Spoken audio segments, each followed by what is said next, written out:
Have they got a special technique that they use to make them well up or make them cry?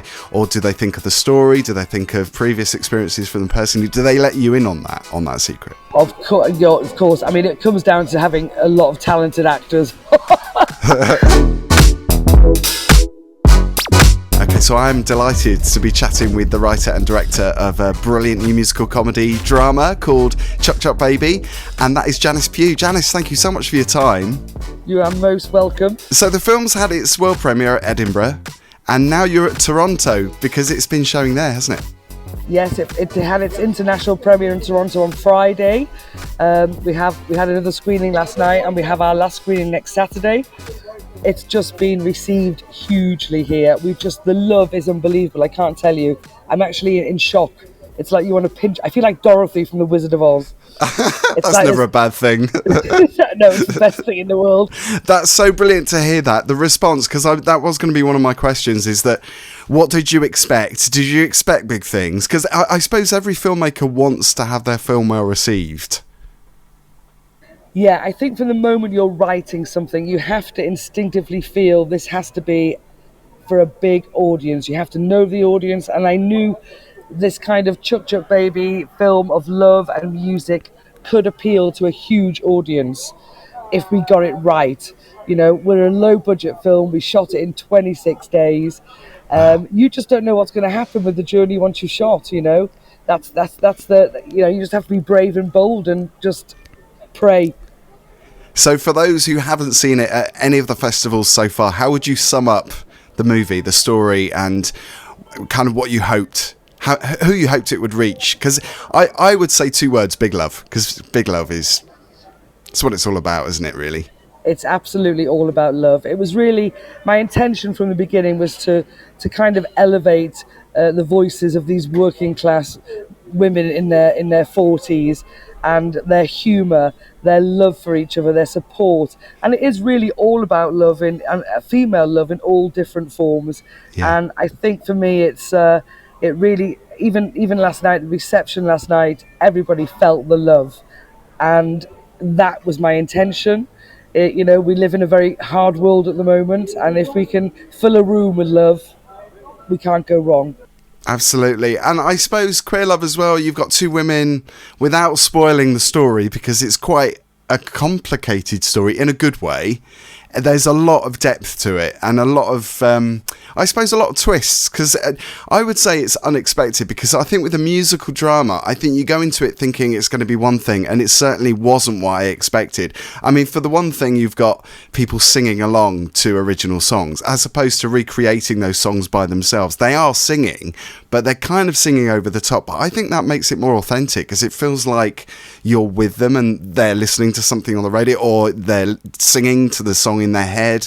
So it feels more genuine to me doing it that way. Yeah, it's definitely not Liza.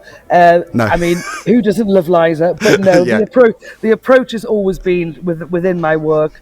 The music is part of the narrative, it informs the audience the backstory, and it's used in a way that is, music is for the characters as it is for us, used in a very private, personal way. So that is how we use it. And sometimes you have to know that from the beginning. The moment you start writing the script, if you're not getting goosebumps in the first 10 minutes of that film with Helen singing along to the Neil Diamond track, then, it has to be there from the moment. And again, it's just, I think for all of us, when we have breakups, when we lose people, music becomes a very personal, private thing to us. And that's how it's used in the film. So you had a short film which you made a few years ago called Blue Collars and Buttercups? That's the one. Which was about a young woman who she was working in a chicken factory. I would imagine this is like a continuation of that short film, because it's that story, but obviously it's not that story, but that's the basis for it. It is, and I mean, it's the film was shot in my hometown in Flintshire. Growing up, I grew up in a very working class area, and it was we all went to work in the chicken factory, which is where all that comes from. I only lasted a week, I'll be very honest with you.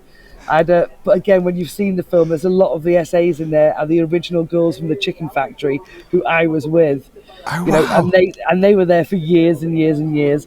But it is a continuation. It's a story. But it's these small towns where people work on the production lines. it's these places where, you know, there's not a lot of money going into it. Women have to support each other by packing, going into packing factories, doing anything else. And so it's those small towns, the towns that I come from, that kind of shaped me and shaped my humour. And I obviously have a love for production lines and blue overalls. I kept thinking back to a film called Girls' Night with Julie Walters and Brenda Blethyn. And that film I've seen so many times and I love it. And it kind of reminded me of that because it was about two very strong women that were in those working conditions and trying to escape from those working conditions and kind of getting through it with humour. Well, absolutely. I mean, you know, I haven't seen that film you've just reminded me of that film. I'd forgotten all about it. But So yes, it is that kind of thing where, you know, we come from these places, and our mothers, our sisters, our aunts, who are, you know, driven back to kind of down by the social context of the environment, who are incredibly brilliant women, and just find it hard to just break those walls down and get through. And it's no fault of anybody's, you know, certainly not theirs. It's just where our social you know, our kind of where we live and where we come from. Yeah. But incredible women, incredible humour. Yeah, absolutely. I mean, this film, you've got a great story. You've made a great story here, but you've got a fantastic cast too. You've got Louise Brealey, you've got Annabelle Sholey, who I saw recently in Sixth Commandment, just amazing actor, and you've got Saoirse Cusack as well. Phenomenal cast. I mean, they're all outstanding, because sometimes you have a weak link, but I think everybody in this is terrific. They are all extraordinary, and do you know what I think? The talent of all of them. You know, they've all been on board with this film pre-COVID, and it's in that kind of time we have bonded and we have become this incredible family. And the chemistry between all of us, and especially the actors, they have a chemistry together that is just unbelievable. Especially you look at Beverly Rudd, Emily Ashton, and you know, Kat Simmons. Those three girls, the chemistry is unique. Yes. And the beauty between, you know, Louise Brealey and Annabelle is just really lovely as well. It's just amazing. Like a little family. Yeah, and a really good character development as well, because you really care for the characters. I think that's really important. I mean, some people would be cynical about a musical and dismiss it and saying it doesn't touch the heart, but obviously people come away from musicals in tears because it's really touched them emotionally. So I think that's really important. And the music, you know, the music you've used as well. I was going to ask you about the songs. Were they songs that were very personal to you? Because it's a very kind of emotive soundtrack. These songs also are songs that some people may have forgotten about and are big songs. They're very bold. I mean, I love music. I'm the baby of 5, so my music encyclopedia is huge. So I have great love for music. The music starts right from the beginning of writing the script. I do not change the songs, and they're used as part of the narrative, the storytelling. But there's certain tracks that you just go, of course, you know, the Janis Ian track for Joanne gives us an enormous indication of her backstory. But I love all that stuff, and I think, you know, people have actually said, is there a soundtrack coming out? You know, because yes, of course, there's just certain songs, and I think certain songs can just ignite something in you, and I think we've got some great ones in the film. It's funny you mentioned about making it on a tight budget as well, because every song that kept coming out, I kept thinking, wow, these songs are huge, and this film must have cost a fortune, because obviously these are well established songs. They're big songwriters, like you mentioned Neil Diamond, and you've got Minnie Riperton, and just an amazing back catalogue of songs. You know what? You're also very aware of how much the songs will cost. I do have a bit of knowledge of that, and so I'm always very conscious of that, because I knew our budget, £2 million. You know, you can't spend 1 million of it on music. I had to write to Neil Diamond and ask him very, very nicely about the track, and he was really kind to us. So I have to say thank you to him for that, because that was the track that would have bankrupted the film. Oh wow, that's really amazing, because that is really a signature piece, isn't it? Because they're all singing along to it. Right at the beginning, you see, is it Helen, one of the main characters, and you see her singing and kind of getting very emotional in the car, and then she meets up with her work colleagues and they're all singing it as well. But it doesn't feel like the songs are there just because they have to be there. It feels because you mentioned the lyrics, and the lyrics do thread with the story, so it does make, you know, it makes them significant and a part, you know, a crucial part to the film. Yeah, very much so. And it's also the way we go into the musical moments. You know, they always come from, they're ignited by a source, so nobody ever bursts into song. And it's, you know, from the moment we start rehearsals or, you know, how we deal with it, I'm always, even with the DP, I'm very conscious of how we move into these musical moments. Because I don't want anybody to be irked by anything. You know, it's a very subtle way of coming in. Yeah. And I wanted the actors, I always said to the actors, I do not want you to be a perfectionist in singing. It's all about the heart and what you're feeling. And, you know, and they did it brilliantly, absolutely brilliantly. Yeah, because it never felt schmaltzy to me. It felt like it was genuine. And I think with some musicals, sometimes that does happen. I think it can feel a bit clunky and you feel like, oh no, that was out of place. But if it felt like a real story, it told in a really good way with the music. It felt important to have that there. Definitely. I was going to ask you about the story as well, because the story, obviously, it's a very sad story in many ways, but it's also very joyous and celebratory. Was that quite difficult having that balance, or did you know that was going to be a challenge, but it had to be a challenge? I kind of knew I wanted to make a film about two women, you know, who'd suffered brutal and abusive pasts, who find very much beauty and love in their present. So, but I didn't want to force it into anything. You're very aware it's sitting there, and you know, we talk about these women, you know, who just get on in life and try and move through life. And I think working with Annabelle and Lou was all about, they had their backstory. It's a very, they knew everything that had gone on, and for them two guys, we all kind of said, this is where it stays. And we don't throw it in the face, we just keep it there like a little thread that just goes stitching through the film, and it's just always there. It's like a little undercurrent, and I think naturally that balance just came. That's also the sign of a good actor as well as a director, isn't it? Because you know Fantastic, that they can handle that, which is great. What's your trick then when it comes to bringing out an emotive performance? Have the actors that you've worked with, have they got a special technique that they use to make them well up or make them cry, or do they think of the story? Do they think of previous experiences from them personally? Do they let you in on that secret? Of course. I mean, it comes down to having a lot of talented actors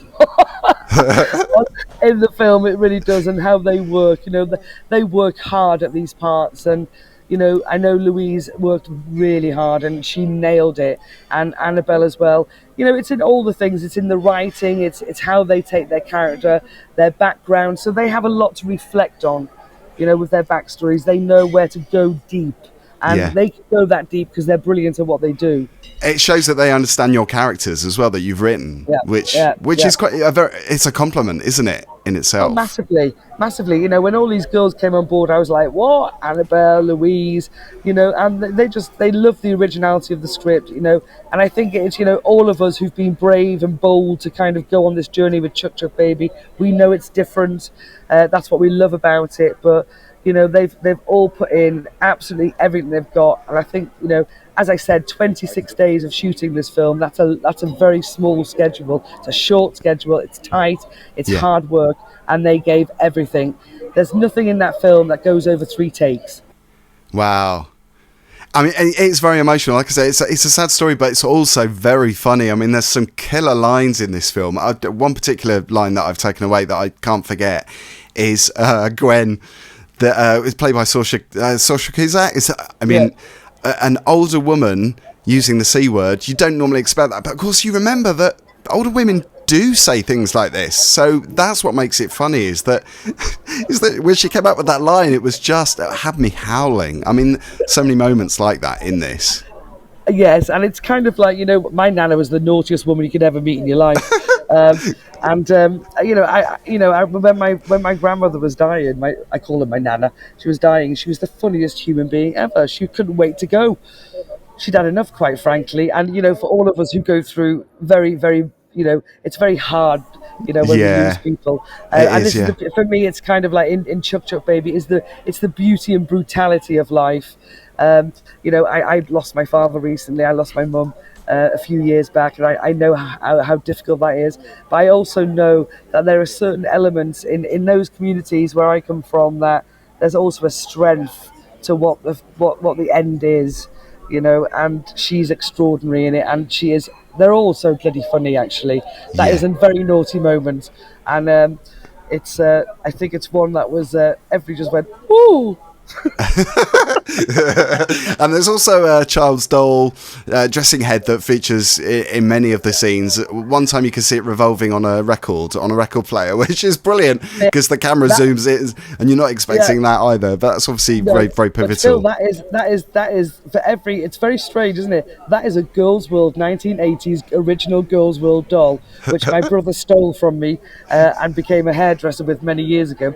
But we all had the Girls' World doll, and it is that kind of metaphor in this world they live in of what the hope of a girl's world would be. And of course it's not, it's life is hard, but it is. When I said there's going to be a Girls' World doll, they were like, what? Many scenes are taken away from me. I mean, there's a great scene involving a wheelbarrow, or was it a cart? A go-kart. A cart, yeah. It's a shopping trolley. And I would imagine that's quite a challenging scene to shoot as well, because you've got all the girls kind of climbing on top of this and they're going down a road with hills. I mean, beautifully shot. I mean, the location. Obviously, you know the location very well. Yeah. I mean, the locations, they're all my childhood locations. And but no, that's down to the grip himself, Felix. We kind of knew what the shot was going to be, and it was then attaching the whole grip to the trolley, so it was all safe for them. The only thing bad that happened is that Beverly got stuck in it and we couldn't get it out. Oh, no. But it was just really good fun. That's one for the outtakes on the Blu-ray. Fingers crossed. It's just one of those things I just always had in my head. This is going to look beautiful. All those girls in that shopping trolley. It's just wonderful going down these little more hills in Wales. But yes, very safe and brilliant key grip, Felix, who kind of like made it just brilliant and comfortable for them all. Yeah, fantastic. I love also how this musical comedy drama is. It features two gay women as the lead figures. One, obviously, he's been in a relationship with a man, her ex-husband. She still lives with her ex-husband, and there's all that kind of tension from previous experience as well. But for a long time, films like this that had the same kind of mood and feel were very male-dominated, very heteronormative, I guess. I mean, you had, you've got like Priscilla and Kiki Boots. Obviously, Priscilla and Beautiful Thing, 25 years ago, kind of changed that a little bit, which was good. But this is great to see two women in the lead in a similar feel film. Yeah, and I think it's beautiful as well because of their age as well. Let's go, towards they're in their 40s. Yeah. I mean, I was very specific from the moment we started making this. I didn't want to put anything in a box. Nobody's in a box. They're already in boxes, these women. I don't want their sexualities thrown into a box. Love is love. They've had, these two women were connected at school. There's a thread that has never disconnected between them. And it's not about them being, announcing that they're gay or anything else. It's just this simple thing of they love each other. It's very, very simple. And I'm very proud of it, actually, because it is. And you're right, it's normally kind of like, oh, God, the man. Or, we're going to be 20-year-old lesbians. There's going to be a 15-minute sex scene between these two women. Yeah. I was like, no, it's none of that. It's always going to be about the love. And it's. I think it's different, and I think it's really worth celebrating. You're right as well, because we need it more than ever. I mean, all you've got to do is go on X or Twitter, or whatever you want to call it now, and you'll see that there is a lot of hate out there. There's a lot of negativity, and I think this film is a celebration. It's a celebration of love, and it's about, I always said when I kind of wrote this film, I fully agree with you, all that the world is just missing something at the moment. And I had, my only ambition for this film was to make people go home with a heart full of love and break down their own fences.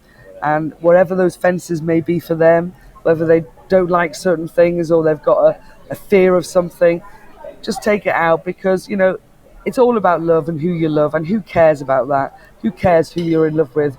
And I think for me, finishing the screening last night, that was achieved even here in Toronto. You don't know how a British film's going to go down in Toronto. You have no idea whether the humour would translate, but wow, it was outstanding last night. It was just, you could feel the love in the room. It was a heartbeat, you could feel it, and it was just extraordinary. And for me, I don't care what happens. I think that was it was the most incredible feeling in the world to know that love in that film had translated across the pond to an audience.